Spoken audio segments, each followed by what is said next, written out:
Welcome to Zeitgeist Radio. I'm your host, Morgan Rowe, founder of the Zeitgeist Academy. Zeitgeist means spirit of the times, and it is the collection of cultural forces that all contribute to what it feels like to be alive and part of a dynamic culture. Every episode, I speak with someone from a unique musical subculture. We dig into their passion and explore how music is a powerful force that brings people together. Before we dive into today's interview, I want to offer you something special. Have you ever considered taking voice lessons but found the prospect of actually approaching a teacher a little terrifying? Well, I have a free self-guided course on how to tell if you have a good voice, as well as the 4 key elements that you can work on to improve your sound. It's a quick and easy way to gain confidence and improve your vocal skills at your own pace. You can sign up for the course at zeitgeistacademy.com/radio, and again, it's completely free. My guest today is Ed Kopp, a songwriter, teacher, and performer based in Silverton, Oregon. Ed, welcome to Zeitgeist Radio.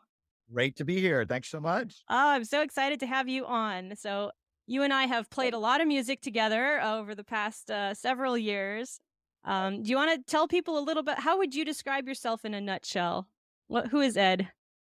I would say I'm dual focused. I'm first and foremost a musician, and I teach. How I make most of my living is through teaching music, guitar, bass, beginning drums, ukulele, and I also perform. I play bass with a couple people, and then do solo guitar shows, mostly instrumental looping, kind of that kind of thing.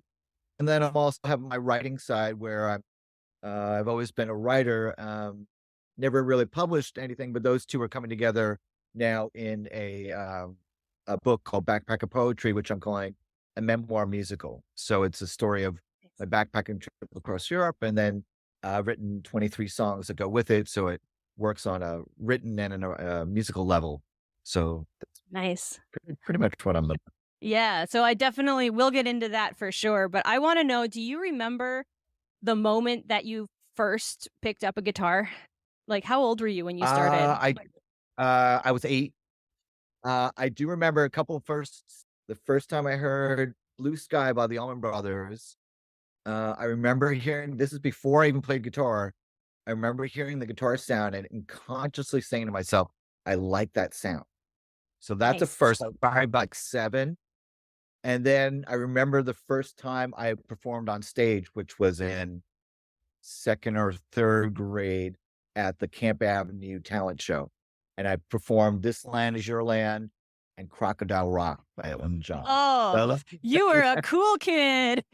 Was. And it was basically just me and another student who already could play like Mozart on the piano. You know, I was like, could play some basic chords and he was already ripping. But those were the 2 that I remember. Yeah. So And then you were those are the hooked. first. Yep. Yeah. That's awesome.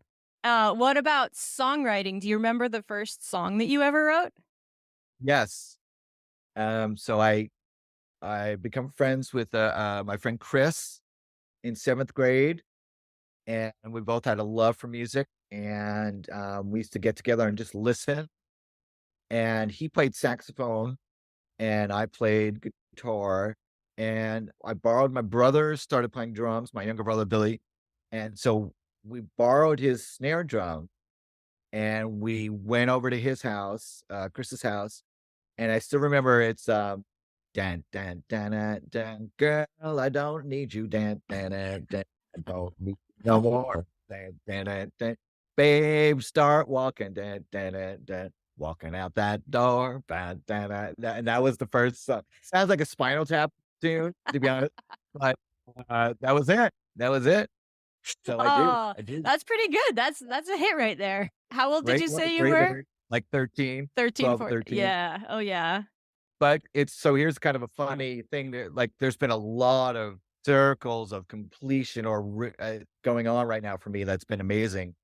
That Chris and I ended up forming a band called High Gear in high school, and we were very successful, like 2 or 3 gigs a month, Dang. making back in the early 80s, 50 to 75 bucks a piece. That band is now, they're all back East Coast, but they're starting to rehearse and we are gonna have a reunion sometime later this year That's so in New York. cool. Yeah. Then my band, after college, a band called Panic Station, we just had a Zoom meeting yesterday or 2 days ago. The first time we've all been together, in the band together in, like, since 91, 92. And then my college, when I went to St. Bonaventure, to study journalism, so that's that dualism. I started writing, then transferred to music. This jazz saxophone player in the St. Bonaventure Jazz Band connected with me, and we're doing or he wants to do a reunion jazz band concert at St. Bonaventure in upstate New York next February. So there's all these reunions going on, which has been amazing and really That's fun. cool. Yeah. Nice. So what have you been in bands pretty much your whole life? Was there ever a time where you were not in a band? Yes. From about 2004 to about 2012, when I moved here, I stopped being in a band. I was just Wow. teaching full time. And, at that point, I was driving to people's houses. And then my wife, Carol, and I were kind of exploring on the weekends and things like that, going to see different parts of the state and all that. And I was so full with teaching that I just didn't perform. And then around 2012, I looked up on Craigslist and there was an ad for bass player. And I answered the ad and ended up joining that band. And we ended up doing like close to 400 gigs together. 400. So yeah, we Wow. were doing like 680 gigs a year for like 5 years, something around there. So, a band called the Insensitives. So, but we were like a popular cover band in the area, and we did, Yeah. casinos and, lots of clubs, and we did parties uh, and we were busy. So, that kept me busy. So from that and then, I took a break during COVID, and then started up actually last year, playing out again. Same So, and group? it's been no, that band broke up. So, but playing with this guy named Eric Larson, who's a really, really good blues rock guitar player. So playing bass with him. Nice. And played in a band called Showtime, which was like Earth, Wind and Fire and guitar and that band and stuff. Uh, but yeah, so COVID took a break and now back on it. And one of the things I've noticed from post COVID, the gigs are earlier. So like 7 to 10, 7 to 9, That's they're like paying break at as much. dawn for a musician. I'm like, you're You gotta totally set your right." alarm to wake up by then. Exactly, exactly. I'm having breakfast before the gig. Yeah. And then, they're paying just as much or even a little more. So there's, I think, a little more generosity due to the lack. And I've been getting tons of gigs in Silverton where I live. So I'm 5 minutes from my house. That's awesome. Versus when Really. I met you, Ed was driving an hour and a half, depending on where Yep. you were going in the city every single day. Yep. Yeah. Yep. It's a long haul. So now I'm teaching 2 days a week in Silverton and then 2 days in Lake Oswego area. And like I said, most of the gigs are been in town, and I'm like, the best part of the gig is the drive home. It's like I'm 5 minutes away, and I'm like, I'm home by 9:30. It's oh god, it's wonderful. No, I mean, literally at towards the end with the insensitives, especially on the Saturday when I had to help Chris break down, I would leave at like 6 to go to the gig, and I'd get home at like 4 in the morning, and I was sleeping in truck stops on the way home because I was getting so tired. So those days seem to be over, and thank goodness. Yeah. Yes. Yeah. Yeah. Can you describe the difference between playing in a band? I mean, I've seen the Insensitives. I think I was at Uh-huh. the Yeah, you Harley did Davidson. the Harley Davidson, yep. Yeah. So it's full band, drums, guitar, bass, 2 Yep. guitars, possibly, lead singer, um, versus some of the gigs you were describing to me earlier, the loops and the single, just being by yourself. Can you describe the Oh, difference of what that's like and yeah, what the joys of each are and maybe some of the sure. challenges? Because 'Cause they're very different. Yeah. Yes, very different.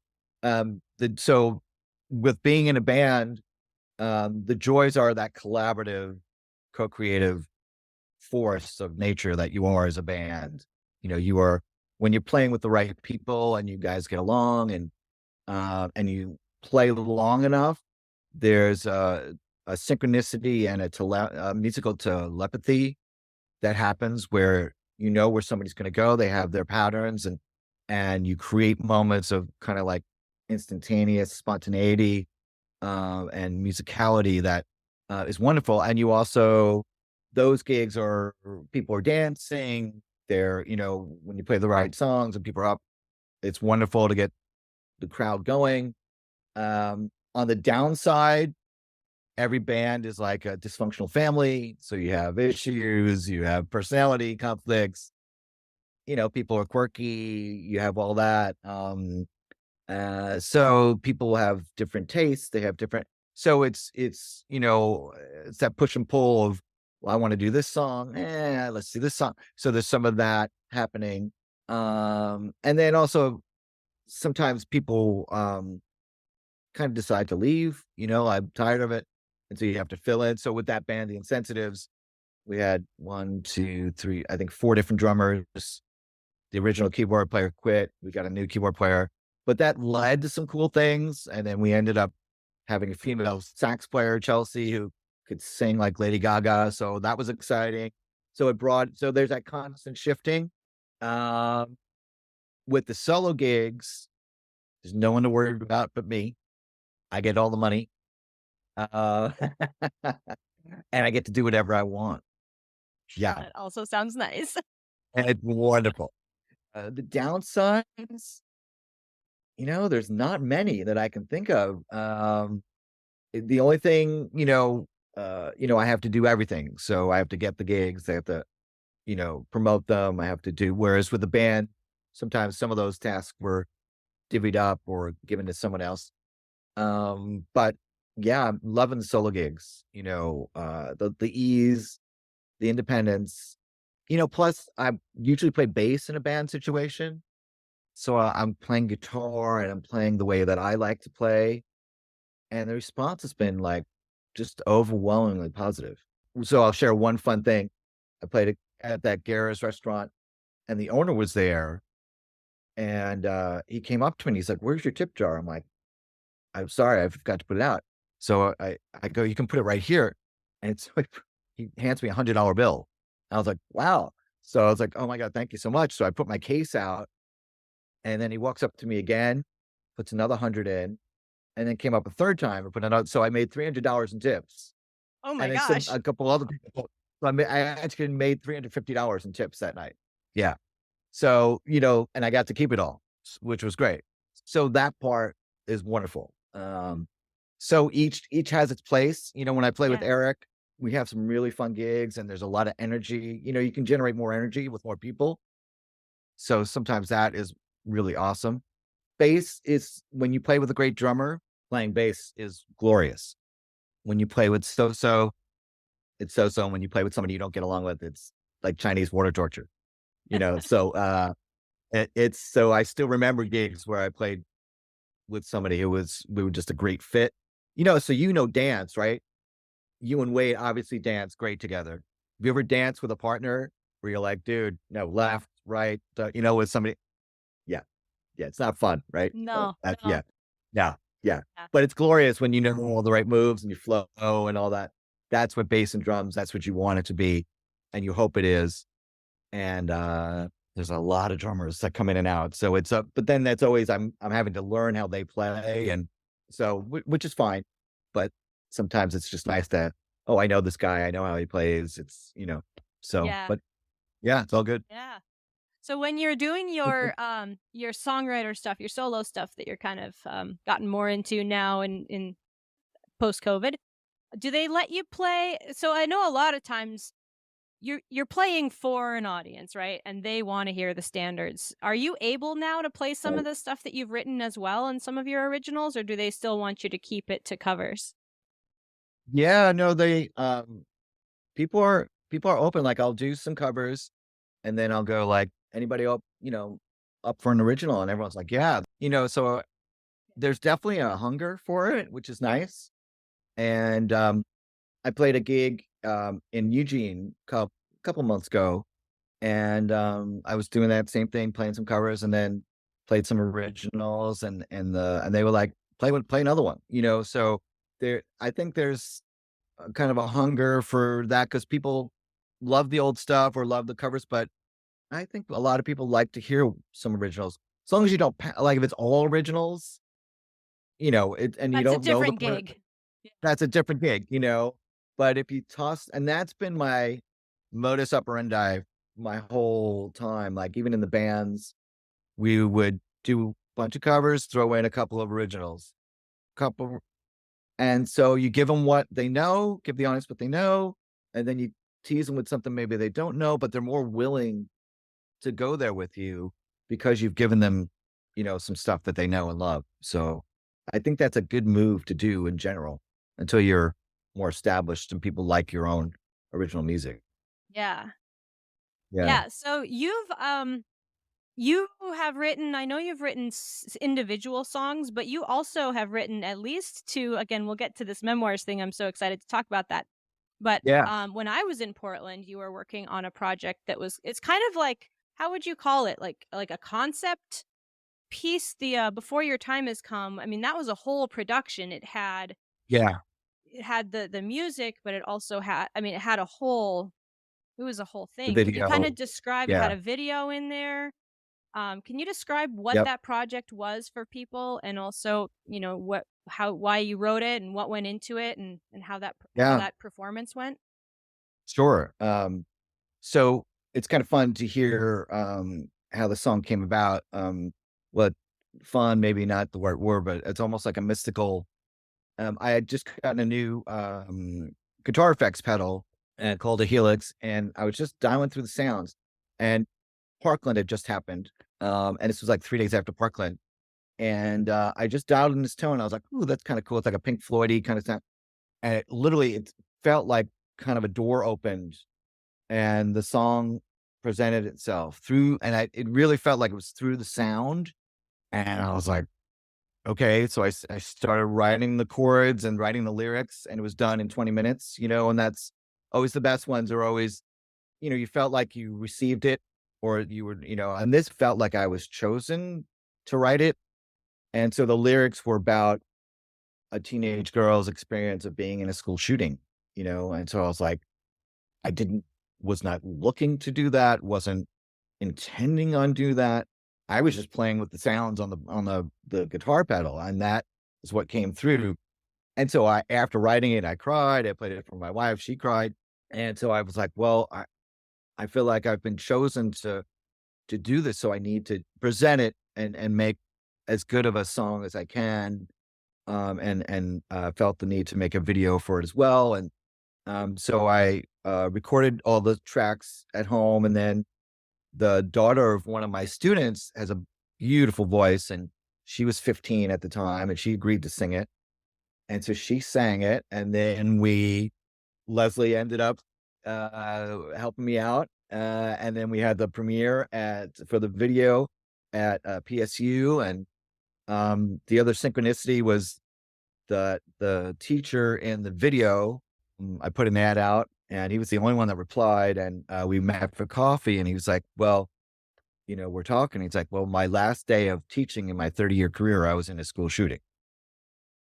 I was like, geez, I mean, so he's in the video, the teacher, and his last day was in a school shooting. So it was just, I really felt like whatever was behind the scenes, I was being directed to the people and to the groups and whoever else could help make that possible. And we did it.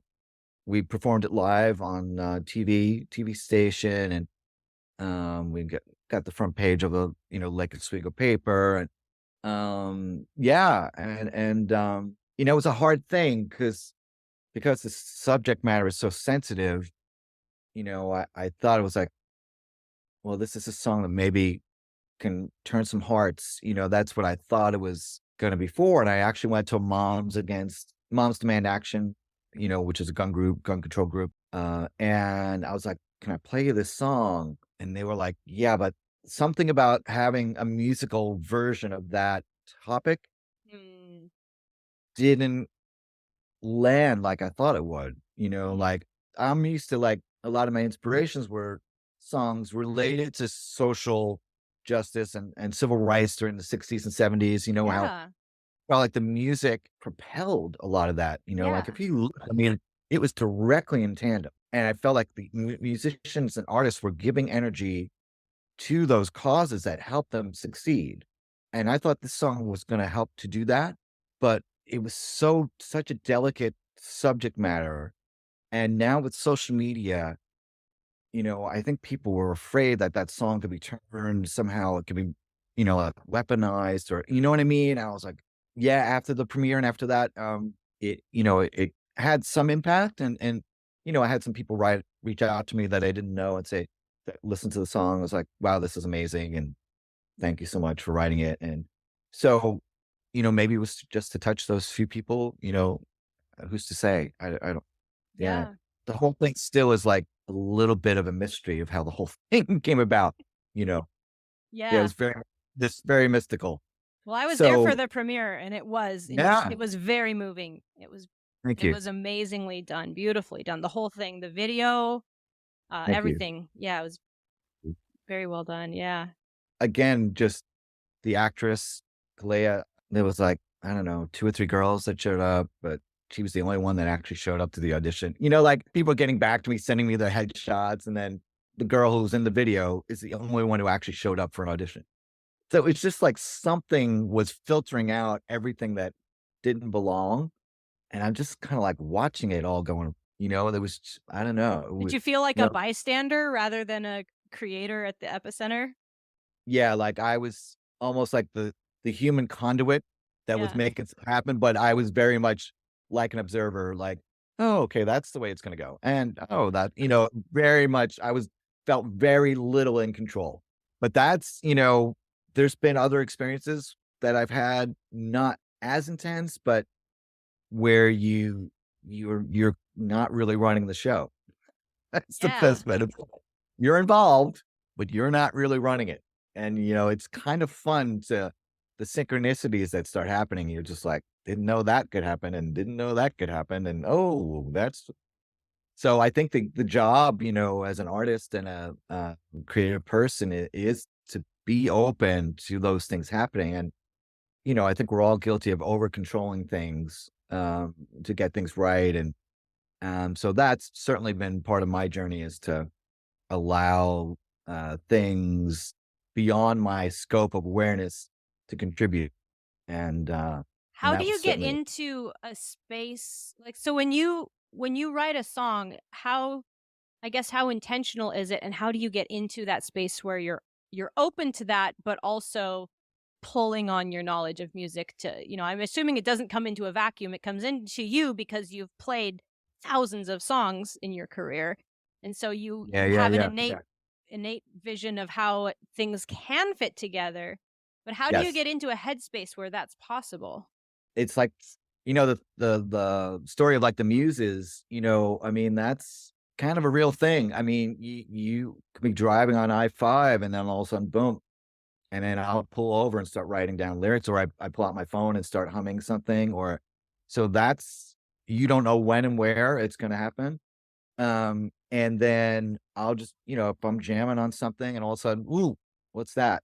You get a little inkling and then you follow it. It's like you get a little crumb in the woods, like, "Ooh," and then now there's that part of it. And again, the best songs are the ones that really you feel like you've dialed in to the cosmic radio and they're there already. So now there are other songs that I've worked on. Like, there's a song for the book called Life Is a Trip. I originally wrote the original version of that song in, like, '96, '97, and it was cool, it was funky, but now I'm in Oregon, and it's 25 years later, and now it's kinda a little more folky, but it's got this whole end section that is this cool guitar ascending guitar part that I had written in New York, and I never knew what to do with it. And I was like, God, this is cool, but where is it? I'm working on the Life of the Trip, the kind of revised version, and it's at the end of that. And I'm like, that's where it's supposed to go. Like literally over 20 years later, the right part You is keep that in just your head or down on paper or record? How do you remember what you did 20 I can't remember what I did yesterday. well, as yeah, that's part of your job is to like, I mean, I've got notes stack of stuff with core little core things, and I've got 300 or 400 um, iPhone memos of like, little snippets and stuff. But your part of your job, I think, as a songwriter is to wait for those connections to happen. And then, so then you kind of like, even though if you're not conscious of it, then you're like, oh, oh, wait, that thing, let's try. And then a lot of times it's like, let's try it. Let's throw it in. Eh, not really, but can I change it a little bit? Nah, it's not the right thing. And then you tried something else and it's very much like that. And then sometimes it's just like immediately it's like two people, connecting on a train, it's like, wow, that's the right fit. Um, so there's another song called Daisy in the book. I've written 6 or 7 versions of that same song. And some of them are the earlier ones are as good as this one, but this one feels like the right one. So yeah, I sometimes I do that. There's like rehashings of things. And my wife will say, "You know what? That's all right, but you capture the original vibe where you're at on in the earlier version. Like that's you at 32. Okay, yeah, you're right. Not me at 50, whatever." So sometimes I like something musically better now, but the energy of it is actually better from earlier. So let's talk Yeah. about this. Why don't you tell people what is memoirs and where did it come from and how did you decide to make it into an album? Well, a week before my 30th birthday, I was living in New York, and I went on a trip, a 6-month backpacking trip, to Europe, and, it was a life-changing experience in many ways. Went by myself and, started in Ireland and then went to France and went down to Italy and Prague and Germany and Amsterdam, and then got to, London with like 100 pounds of me and, ended up staying almost 5 months without ever getting a real job and through busking in the subways and ended up kind of squatting for a week in all that stuff. And then just experienced some remarkable, I call it anonymous kindness. So where nobody knew me and yet was still kind to me. And that left a huge impression on me. And ended up finding a hostel that was, it's like still like unlike any other place I've ever been. It was like a an international co-ed dorm, with a bar in the basement and a little stage, and, I walked in before I stayed there, and I went, "I'm gonna play on that stage," and I ended up playing for my accommodation on that stage and all kinds of things. So, I came back very much a different person, and I was like, "God, I gotta write this down. I gotta." So I started writing it as a kind of a novel or some story. Then I went to, "Oh, you know what? No, it's a screenplay." Nope. Then let's go back, and then I finally settled on it making a memoir, and then I was like, I could not write songs to go with it, they just were percolating, and 25 years later, it's kind of ready, it's that so the book part is pretty much done, happy with it. And now it's just getting the full version of the music done, which I'll spend, a weekend on just the drum parts for each song, so it takes a long time, but it's worth it. So I love the fact that you can read it and listen to it, and you'll get 2 versions of the same journey, Are you you gonna know? have them So together where like a CD or a digital file or something with the book? yes. Yep, yep. So, I think the easiest way to do it would be to do like an ebook where you could just click on a link and I'll go to a playlist or something. So Oh, then you can, cool. yeah. So, And then I still want a paper version, as well. But, yeah, yeah, so that's How many yeah. songs are on it? Or I how think, how how many songs are part of it? uh, 23, I believe. Wow. Yeah, Are yeah, you also yeah, playing all of the instruments? yes, yeah, except for I'm having someone sing, backing vocals for me, woman, but pretty much everything else I'm doing, yeah. So that part's been fun and challenging and like I'm doing a song, working on a song now and kind of this Celtic 6/8 kind of thing. And it's fun, but I haven't played much stuff like that before. So it's like, okay, or so. And it's kind of soft and builds and I'm like, okay, all right. So each song has its own challenge. Um, but I'm stoked about how it's coming out overall. Yeah. So That's yeah, nice. thanks. Do you have a Thanks. recording studio in your house or do you go somewhere for that? For all the guitar, bass, drums, all that stuff, I've got a music room. Yep, for that. And then I went and did, do you know Dead Aunt Thelma's studio in Portland? Do you know that studio? But that's where I went to do the vocals.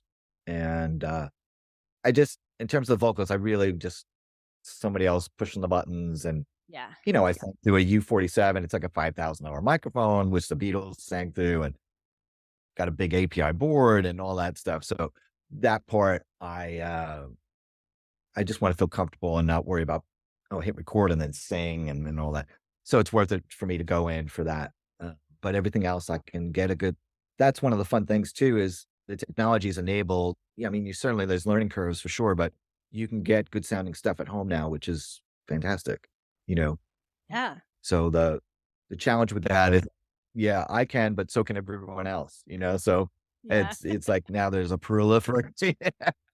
So it's like, but yeah, I'm happy with how it's coming out. So, and my goal is to eventually, you know, have it on stage, like, and that's influencing my musical decisions. Like, so on this newest song, I started seeing like almost like fairies dancing on stage and stuff. And I was like, because it's about a part of the story where I go to this, it's called the Rainbow Center, and I ended up staying there for a time, and so they welcomed me into the circle, and the name of the song is called "Enter the Circle." And so, but just like thinking of it theatrically, I started coming up with different, like a flute part and so that's kind of fun to like envision the stage version and have that influence the recorded version. Yeah, Cool. so So that's been you're writing fun. a musical Yeah, too, like a play. yeah, it's I call it a memoir musical. Yeah. And you know what? What's funny is, like, this is, like, on Broadway now, like, Bono wrote a memoir and then performed all the song, right? Anthony Rapp from Rent is doing, he just had a memoir and he wrote a bunch. So suddenly everyone's doing this. So I thought, "Oh, I'm gonna be this original." Now, my wife always jokes at me. She's like, "I know you think that's an original idea, but most certainly somebody else has already thought of it or has done it." Damn it. I thought out.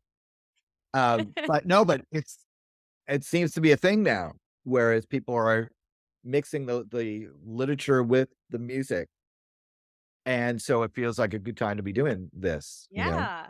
Um, so and it's funny, Anthony Rapp, do you know who he is? He played, one of the characters in Rent, and we actually in New York, we actually did a song together at a benefit concert. Yeah, we played All Cool. Apologies together. Yeah, but, yeah, so it's that part's been fun, and I like writing for stories. So Yes. I'm not, like, I'm not a huge musical guy in terms of like, I've performed, I was musical director for Cabaret, I've played bass in Jesus Christ Superstar and a couple others. But I'm like, somehow my brain works and loves to write music for a story. And so this is how it's happening, and I really I like tying it in together, you know? Yeah. So Do you have the music, is it like sequential as well? So like later songs are referencing themes from ones further at the beginning, that kind of that stuff? yeah, that's a good question. As of yet, not directly, no. but that's a good point. I mean, I don't have as of yet, say, like the main character's theme or so I'd say right now it's kind of more like a rock musical. We've got a collection of songs. But that's actually something good to think about, actually, is maybe weave in some themes in there per the characters and stuff. So that's a good thank you. Good idea. Was inspired. What can I say? Yeah, yeah. Good. Well, they do Good. that. I know they do that in Broadway, and it started in opera where they'll have like the overture in the beginning, right? And if you know the Mhm. music really well, some people are like, "Oh, there's music playing when I walk in." No, if you know the music well, it's like, "Oh, wait, that's from that song, and that's and they take all Right, the songs and they smush it just like little pieces right, into an right. overture." Um, Yes. so it's Which that yeah, that's a cool idea. The way I'm starting the book is I have a song called "A Perfect Place to Start," and so that the sets very up beginning. Is that a the throwback very to beginning. Sound of Yeah, Music there? that's it. So it's that lays out some of the dynamics of me or the character before he leaves, and then going into a song called "Life Is a Trip," and then from there it's off. So, yeah, so we'll see Very how it goes. cool.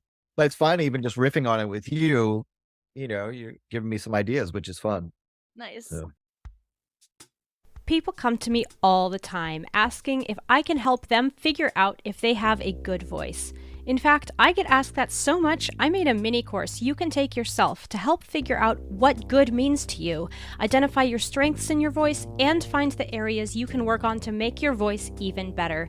Head over to zeitgeistacademy.com/radio for free access. That's ZEITGEIST academy.com/radio. Let's go back a little bit. We've talked about your start in guitar, and then we talked about like kind of now that you are an established musician, all the stuff that you're doing. What about that in between period? Was there ever a time when you like just were like, ugh, wanted to quit, or just like we're over it? Um, that's fun. Yeah. I gave up guitar twice for 6 months. I was like, I need to give you a break. just burnt Yeah, out. and yeah. And it was life, like just, trying to work in New York, and I'm doing a bunch of stuff, and I was like but the thing was is that, I like, my soul was, like, being crushed, and so, like, I was like so when I started picking it up again, well, believe it or not, I was better. So I Wow. also like something processing. I never, it's funny that you're, asking me about this 'cause, I used to live for gigs, Yeah. like, that was, like, my thing, and, I never stopped trying or, pursuing it, but there were times when I would do other things, like, in New York, I did, somebody asked me to produce a film festival, and then I had a production company where we did concerts in nightclubs, and there were those types of things that gave me a new breath of life to keep Yeah. going, like, 'cause music sometimes got like, it didn't seem like it was going anywhere, and by the time I was 30, I'd been in 5 bands already, and each one had broken up, after about 2 or 3 years. So there was a sense of and then what happened was I became more of a solo guy. So I became like a bass guy to play with people, and then I would hire people to do my music, and that became safer and in a way more effective for me while I was in New York, where I it was really fun. I used to walk to gigs sometimes in New York, bring my bass. There was always a back line. I'd plug in, play for 45 minutes, make $100, walk back home, or go roam around the East Village. That was pretty cool. Yeah. And then when I do a gig, I would, hire guys that I knew that were great players, and I'd pay them $75 a gig, and then we'd do a really good gig, and then, for a while so there would I that's how I adapted, and then, every time I've moved, things got better. Mhm. So I moved out of New York, and I went to Wilmington, North Carolina, and that's where I first became a full-time musician, is I was in about 5 different bands teaching. It's where I made my, like, movie, down there. I was formed an all-male performance troupe. Uh, it was great. It was great. So, and then moved across country, and this is where I became a full-time teacher and all that stuff. So I've often thought about this, like, I had to kind of move and find the right place that would enable me to do what I wanted to do. And that's that relentless, like, not giving up on your dream. Yeah. Maybe your dream can't happen where you're at, but maybe it can happen somewhere else. And that's what I've found is that, New York is just, it's too hard to make a living and do all those other things. And there's best people in the world are there. So by moving out of there and maybe being a little bit of a bigger fish in a smaller pond, that was a good thing for me. And then moving again where people out here really are willing to pay for education, like it's a good place to be a teacher out here, better than a lot of other places that I've found. And there's been a good music scene and all that. Um, will we move again? I don't know. Maybe. I don't know. Not something else comes up. But in the past, have I been bummed out, depressed? And yes, yes, Yeah. yes. Yeah. Yeah. That's funny that you said that because that's, I think, a big, so I met Ed when I also lived up in the Portland area, and I've recently moved away to, California. I never thought I'd ever move to California, first of all, Yeah. from Yeah. but that process of moving, and then I think part of it is you have to establish yourself as an artist, and I come with all this training, some level of talent and skills to offer, but people don't Mhm. know that. They see me and they're like, "You could be anybody, you could be tone deaf, I don't know who you are." So there's an element of like, okay, well, I am going to show you who I am, but I'm only going to show you what I want to be here, you know? Right. Yeah. Yeah. Yeah. I wonder if Yeah. that's part of it too, is when you move to a new place, you're like, you know what? I'm done with this other aspect of being that I was over there, and those old habits. You get into the same groups, the same habits. Like, well, who am I going to be here? And let me go Yeah. find people who make that happen. Yeah. Yeah. And that's what a fresh start can offer you is Yes. really like reinventing yourself. For sure. And Um, I feel like there's an opportunity to reinvent myself, but also just an opportunity to explore parts of me. They're already invented, they're in me, but I've right. never had the chance to do them. Like down here, um, which is funny because Portland has such a vibrant arts scene. That's part of why I moved there. But in this town I'm in now, it's a little smaller. Stuff just feels open to me in a way that it didn't in Portland. Like I could go join the opera. Like I could just do that. Yeah. I mean, you Yeah. can't just go join the Portland Opera. It's a very intense audition thing. Like Yes. there's a group here that just does Gilbert and Sullivan. Yeah. I haven't, it's been so long since I've done musical theater, but I feel like I could go do that here, whereas in Yeah. Portland I was like, "Oh no, that's for other people." Anyway, Yeah. Yeah. Yeah. I don't want to be when I'm being here forever. You know what I right. mean? Yeah. It was funny how I got teaching. I used to work for Portland Music. So even that was like, again, there was a ad for a job in Portland Music. And I mean, the guy had a stack of resumes like this. And I walked in and I was like, "Oh, I'm here about the job." And I started talking to this guy, Gilly. And I was like, "Yeah, just hanging out." And the manager, I didn't know he was watching me interact. And we were just, and then I met with the guy and he's like, "So you hear about the job?" And I was like, "Yeah." And he's like, "Yeah." And I said, "So what do you do?" And I was like, "Well, I'm kind of a bass guy." And, I just said that. He was like, "Actually, that's what we're looking for." So out, and I got the job. And then a couple months in, people started asking me, "Do you teach?" Like I'd sell guitars to people. I'm like, "Yeah." And I was like, "Oh, cool." Pretty soon, all the other guys are handing out my business cards. If you want lessons, contact it. Within 10 months, I was teaching full time. And then Oh, never looked, and then I haven't stopped since.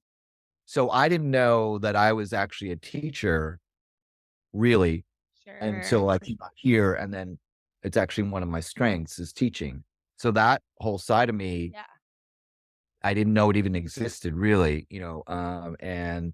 and that's how I've been, making the majority of my living doing. And so that's been wonderful. And a lot of beautiful experiences teaching and just a fun thing. I'm helping a dad band. So the two, yeah, bunch of guys in their 50s are all very successful, very successful dudes.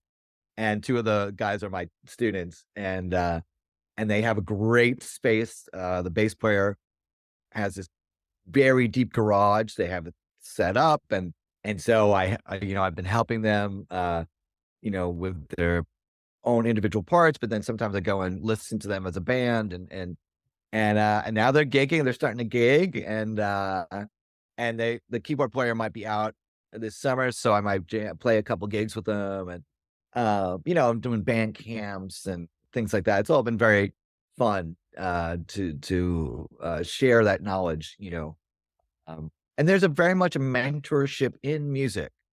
Yeah. You are mentored. I was mentored as a bass player when I went to music school at Ithaca College.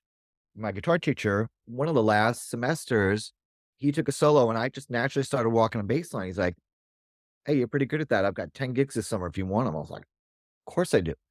And so I basically learned how to play bass on the bandstand with people that were incredible and much better than I was. And then now most of my gigging is on bass, except for the solo. Yes. Those types of things where people see something in you that you didn't even know was there, and then that Yeah. kinda blossom. I have Yeah. two So thoughts on this that are like burning. okay. First of all, I think part of that is just the importance and what I'm kind of getting out of this whole conversation, as well as others I've had with you, just the importance of being open. Just Yes. open. Don't Yes. pigeonhole like you've already just dropped casually in this that you've made a film, you've produced a play, you've written a screenplay, you've written Yep.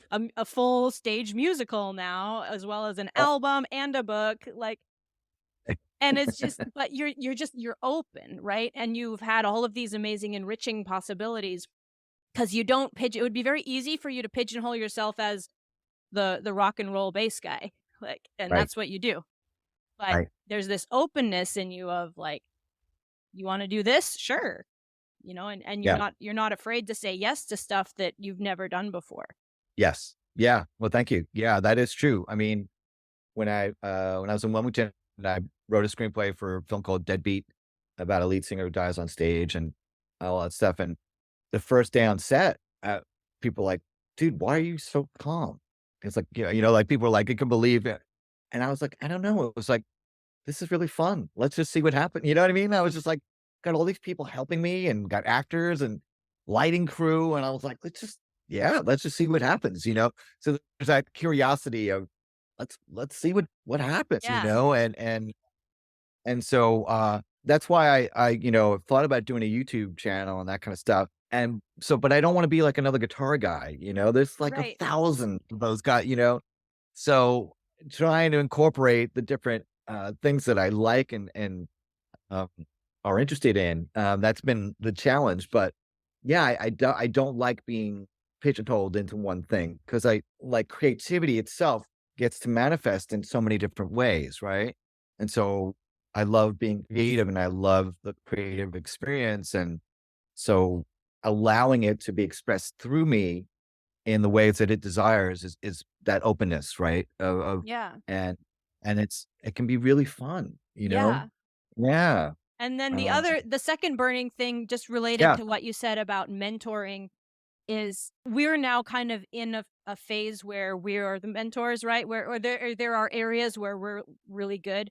Um, and I Yes. guess maybe more, I don't know if it's advice or whatever, but just the importance of doing something for someone who maybe isn't as good, and just like enveloping other people now that if you're in a spot where you have the opportunity and the chance to, like, to do that, the same thing for other people, and to, just the smallest word of encouragement, or just taking someone under your wing. There's this girl who joined choir, and she sits next to me in the group, and she's 19, and I know I must be getting old because I'm like, you baby, like, you're so, but her voice, her pipes are amazing. She's just got a really powerful voice, and I'm so excited to, I'm like, any opportunity I can offer her, I was like, "Hey, do you wanna come join this other group I'm in? What about this?" I'll toss stuff at her. She's brand new, as long as she's receptive, right? I don't wanna be pushy, but, Right. um, It Right. feels really amazing now because other people did that to me. I can do that back to other people. Um, and that For I think sure. that can be really Sure. powerful. It's really, I agree. And, I, there was one of the, female drum instructors at Berkeley I don't remember her name, but, she was on the radio and she was saying how a lot of times musicians, end up becoming teachers. Yeah. There's a lot of that, and I was like, huh, you're so focused on like, your rock heroes that, whatever, or whoever they are. But a majority of musicians have world experience and they often end up teaching, Mhm. to share that experience. And, it's a, I think that's a beautiful thing is that you go out and you learn and then you share and then that continues on. And, I think, you, are experiencing that with that girl. And I think that's, just a beautiful thing, you know? Yeah. Yeah. Yeah. It's really fun. And it's Yeah. fun when you see people progress and improve and like I said, that encouragement, that, fostering, everybody needs that, Yeah. and when you come from a place where you're more stable in your own self and your own abilities, you can be that for someone. Yeah. And that feels really good because it takes a long time to get to that place, 'Cause you right? understand like, I understand how much work is ahead of her if she wants to go down that Mhm, road. Like, I know how mhm. long it's gonna take. It's gonna take Yep. well into your 30s until you're gonna really feel that Yeah. sense of confidence in self. If you ever get it, I don't know, but, you know, Yeah. Well, she's yeah. so if I can make that a little easier or open some doors for someone and, um, yeah.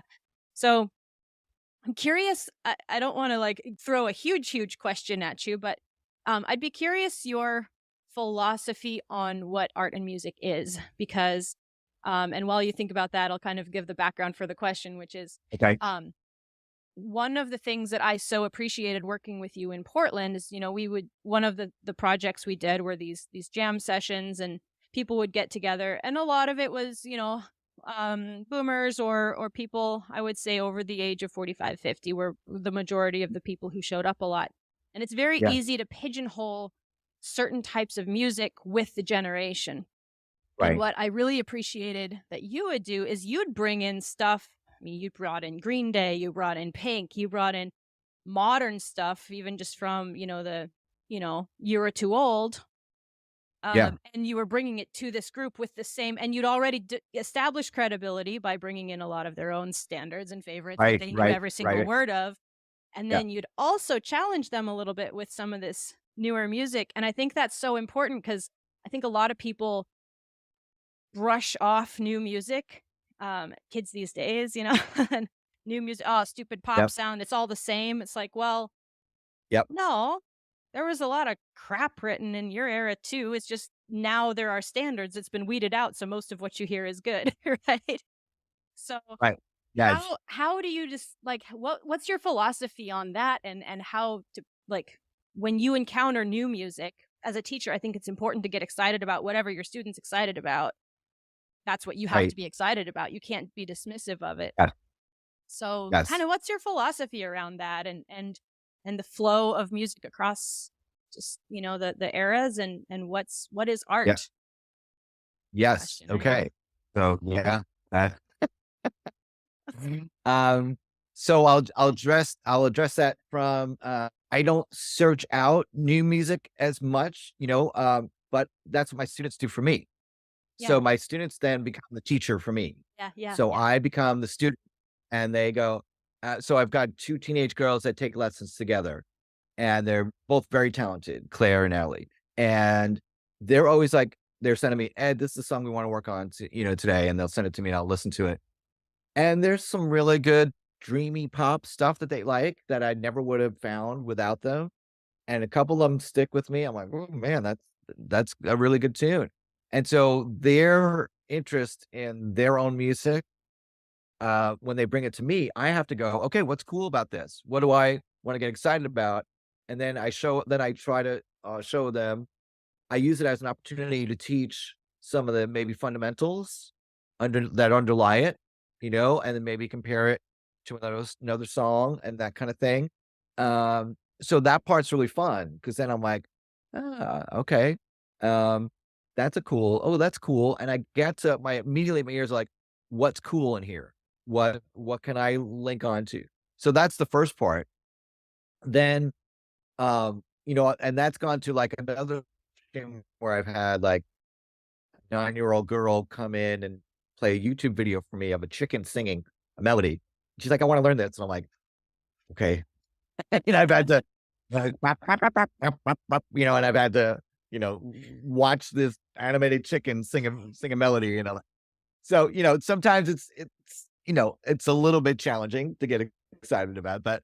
But, you know, what the thing has changed, I think, and I'm gonna get to the overall thing, um, one of the things I've been doing, um, is actually, getting together with a couple of friends and actually listening to LPs together, Nice. taking the album out, putting on and then listening and, and chatting, but, um and there's something about that experience that's really lovely, like, because you're listening to the whole album. You're not and there's no visual. Yeah. So that's the thing that I've noticed is that everything has to have a visual now that's on YouTube and all that stuff. So one of the things I try to do is, I ask my students a lot, like, how much are you listening to the song? And a lot of times they're not. So they're wanting to Yeah. learn a song that they're not listening to. I'm like, you got to go back and listen to that song to get it.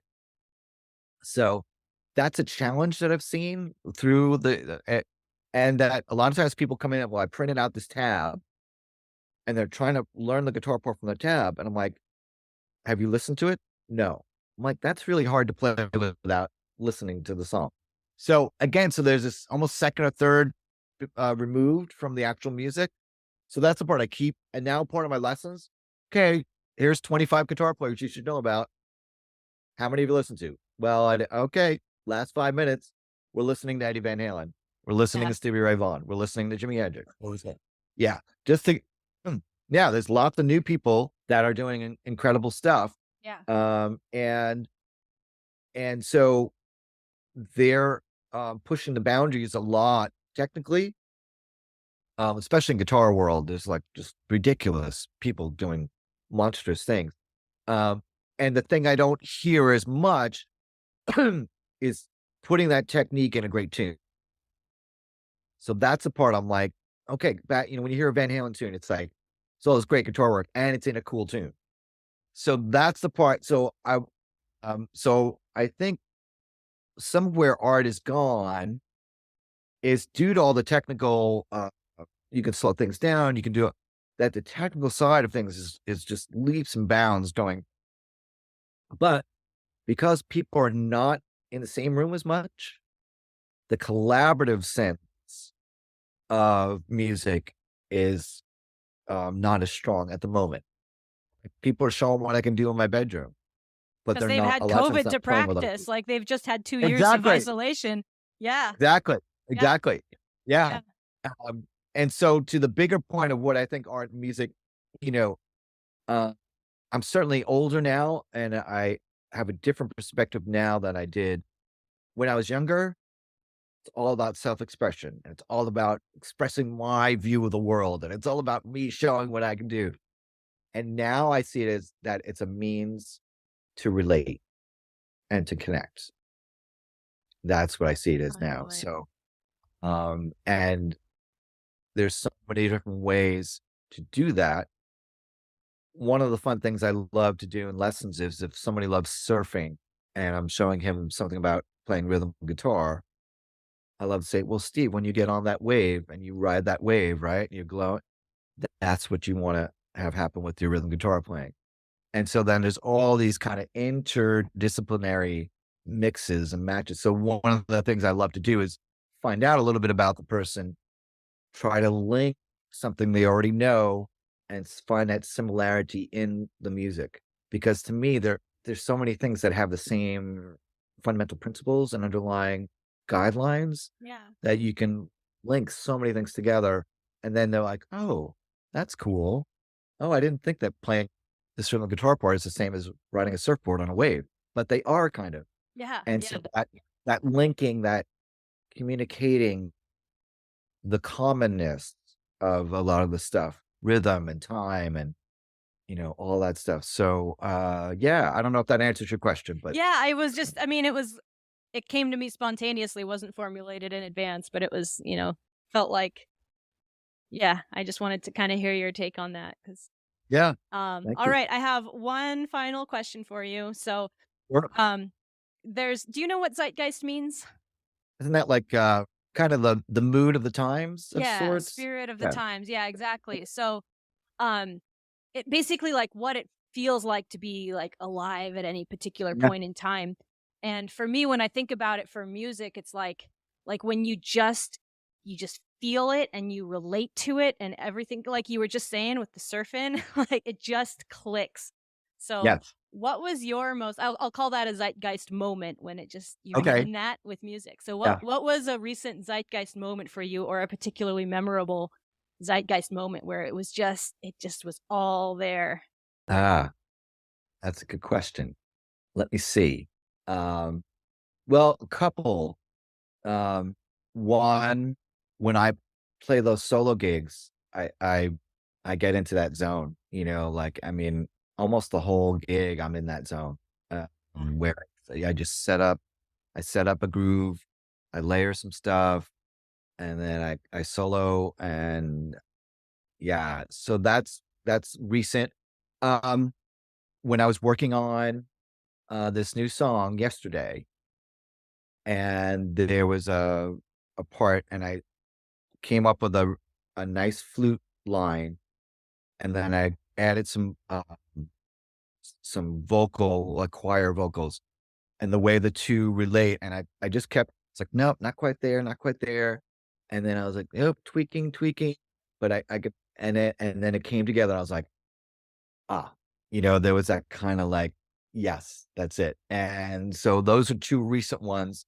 Um, I often go there on bass. If I just pick up a bass and I just start playing, I immediately go there. Nice. Uh, yeah, because I don't. So one of the things that's different about me as a bass player than as a guitar player is on bass, I immediately get into a zone of complete focus and I would say like service to the groove, Mm. where it's like, and and that's and it's a very specific thing. Like, I'm just there to support. Whereas on guitar, it's a little more superfluous and, um, but I get to express, I get to paint and, describe things in a more maybe flowery way, if that's what it is. So, there's this and then on the guitar, it's a different thing. So I'm so grateful I get to explore like being in the zeitgeist in the zone on bass, on guitar, when I'm writing. I also, when I do my writing, there are times where it's like you're right in that zone, and that feels very different to the music even, but it's wonderful, because you're like you feel like it's a language stream that you're getting into, and then again, if you're open now, it doesn't mean it's gonna be perfect, and you probably have to rewrite a bunch, but if you start, doing your thing and you're like, "Ooh," there's like you get this buzz going where it's like, "Oh, this something's good here." I know it, you know what I mean? Yeah. So those are Yeah. some Awesome. yeah, Well, Ed, thank you so much for awesome. being on my podcast. Thank you for having me. It was a blast. Really fun. Really fun. Thank you.